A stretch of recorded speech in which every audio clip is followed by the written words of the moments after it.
So we have less than a week before SD Gundam G Generation Eternal launches live for Android and iOS devices. What's up, everybody? Fortexfiend here, and in this SD Gundam G Generation Eternal video, I'm going to be giving you guys kind of an early unit guide, sort of-ish kind of a video. That way you guys are prepared ahead of time for when the game does launch, and you guys are aware of what the units do. Now, when I talk about units, we're going to be talking about the actual mobile suits, the actual Gundams, because there are characters in this game as well, which are your pilots, and then there's also supporting units, which is your warships. But for this video, we're going to be taking a look at the units themselves. Now, before we go ahead and get started with that, I do want to remind you guys to check the links down below in the video description, as well as the pinned comments. Don't forget to pre-register on the official website. Don't forget to check out the amazing resources that are already available for this game, such as the one that I'll be using for this video, which is going to be the Wikipedia for this game that was created by a subredditor who had a chance to play the closed beta when the closed beta was live. But without further ado, let's go ahead and get started on this early type of a unit guide. So the way that I'm going to go ahead and do this is we're going to go ahead and use this, this wiki database that was again created by that subredditor. So thank you to you. This is an amazing database. And we're going to take a look at the unit tab right over here because it gives us a list of the mobile suits and Gundams that should be available at launch. Now, we're going to kind of learn this together since I didn't get a chance to play the closed beta and kind of understand what a mecha is capable of and what these different symbols are and all that stuff. So what I've gone ahead and done here is pulled 3 different units. Now, the reason why I pulled 3 different units is, well,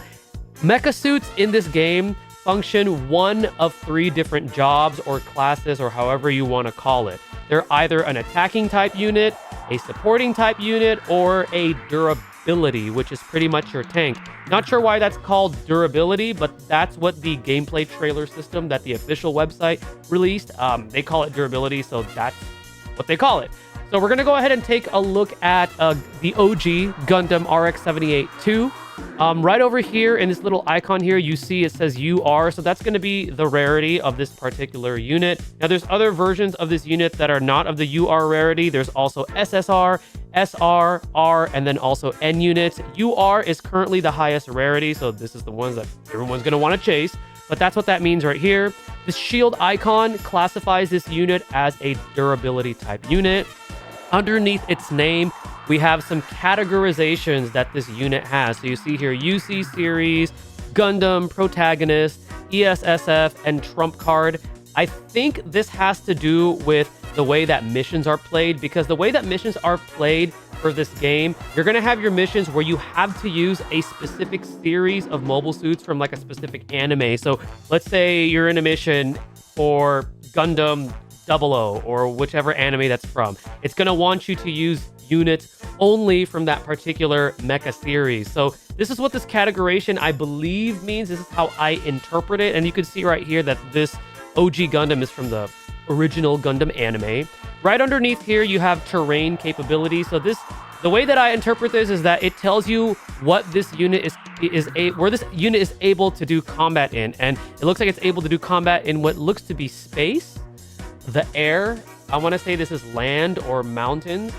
This is the sea, so I'm assuming this means that this unit can fight like on top of the water. And then right over here, I think this is underwater. Again, I'm not sure. I did not play the closed beta, but this is how I particularly interpret this terrain capability of pretty much where this particular mobile suit or unit can fight. Because in strategy RPGs, such as, for example, Final Fantasy Tactics or Disgaea, terrain does play an important part, and certain units, for example, can function better or function worse depending on what type of terrain that they're standing on. So this is how I interpret this whole terrain capability. Again, we'll find out 100% what that means when the game does go live, but this is how I see it. Right over here, you have the statistics for this particular unit. This Wikipedia displays the max stats, so I'm assuming this means that you have all of the investment into this unit on top of like dupes, because I'm assuming there's a dupe system or something like that.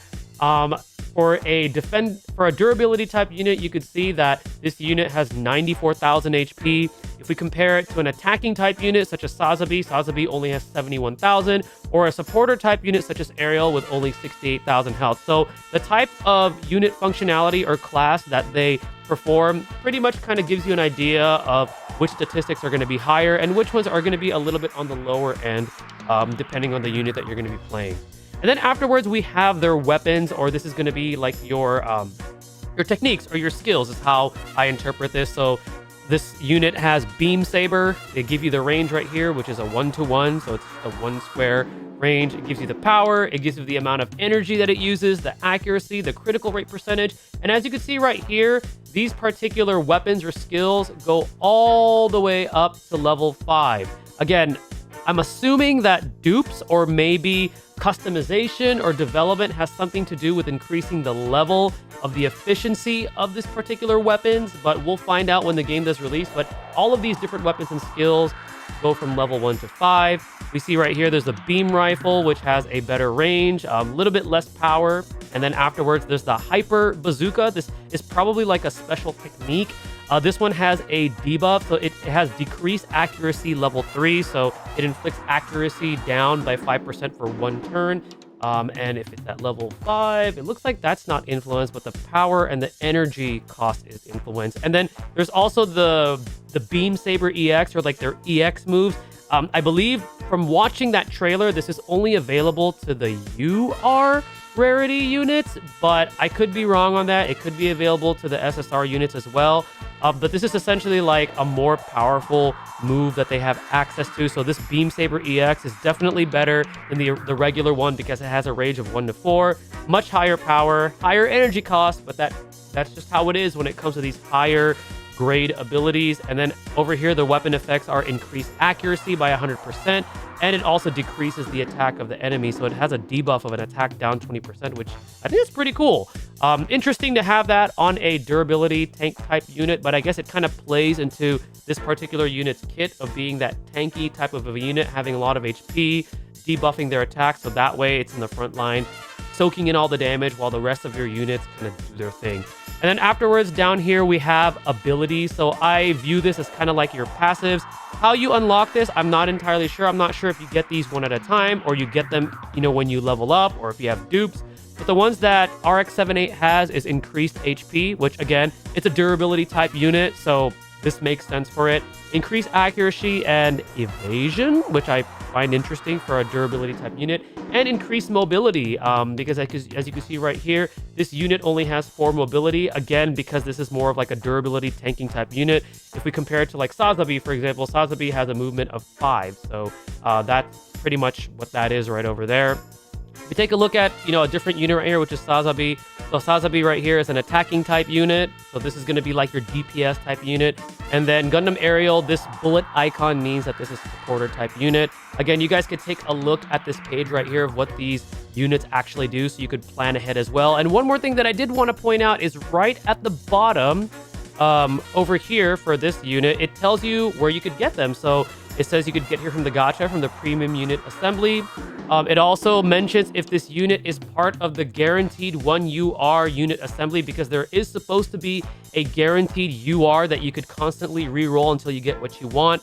It also tells you right here that it's part of the Gacha of the SSR or higher unit guaranteed unit assembly ticket, which we are going to be getting that. And again, like I mentioned on a previous video, the recommended way to start the game is once you get your guaranteed UR, hopefully try to get or pray that you get a UR unit with that SSR or higher ticket, so that way you have a 2 UR start. It is at a 4% chance of pulling a UR with the ticket, so might take a little bit of re-rolling, but that's essentially what's recommended from those that have played the closed beta and are sharing knowledge with us. So this tells you right here how you could get these units.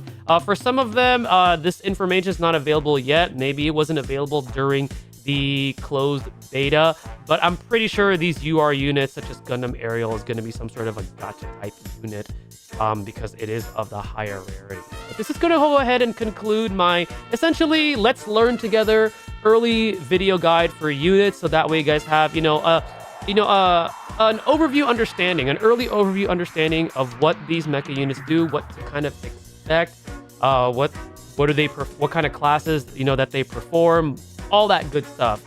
Again, don't forget to check out the links down below. Also, when this game launches on April 16th, I will be streaming it on my Twitch channel that I've linked down below, and expect more content from me. I'm very excited to kind of throwing my hat again, like I said earlier, on a Gacha game. And I love Gundam, I love Mobile Suits, I love Super Robot Wars and all that stuff. So I'm very excited to come across this really well polished mobile game that's going to be coming out soon, that we can all enjoy together for this particular series.